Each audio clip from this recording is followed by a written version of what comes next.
मोटे अनाजों के प्रति लोगों को जागरूक करने श्री अन्न संवर्धन अभियान का हुआ शुभारंभ। उप मुख्यमंत्री राजेंद्र शुक्ला ने लोगों को बांटे पैकेट।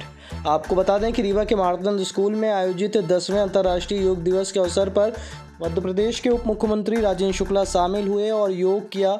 उन्होंने इस दौरान श्री अन्न मिलेट्स उत्पादन संवर्धन अभियान की शुरुआत की। ये योजना मोटे अनाज उत्पादक किसानों को अपने उत्पादों का उचित दाम देने और अन्य किसानों को मिलेट्स उत्पादन के लिए प्रोत्साहन करने के उद्देश्य से लागू की गई है।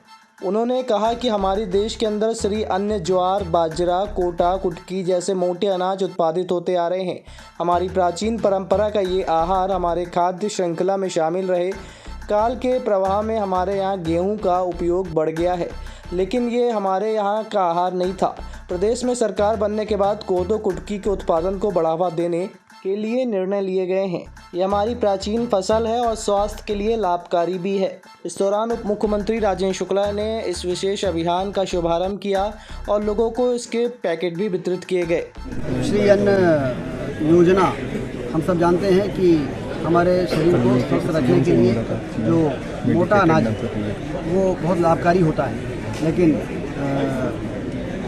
ये धीरे धीरे पीछे चला गया था और इसका उपयोग लोगों ने करना कम कर दिया था। जबकि हमारे जो प्राचीन भारत के जो लोग हैं, जो हमारे बुजुर्ग हैं, वो इसी अनाज का उपयोग करते थे और काफ़ी स्वस्थ रहते थे, काफ़ी मजबूत रहते थे। इस परंपरा को फिर से शुरुआत हुई है, इसको बल मिला है और कोदो कुटकी से लेके ज्वार बाजरा से लेके इस प्रकार के रोटी और चावल इसके बना के और खाने से हमारे पाचन तंत्र ठीक रहता है, हमारा शरीर ठीक रहता है। इसके बढ़ावे के लिए जो रीवा ज़िले में 18 फार्मर्स प्रोड्यूसर ऑर्गेनाइजेशन है, वो बीज का वितरण करते हैं और जब उसका उत्पादन होता है तो किसानों से उसको खरीदते भी हैं, उसकी मार्केटिंग करते हैं, नासिक में पहुंचा के उसको विदेशों में एक्सपोर्ट भी किया जा रहा है।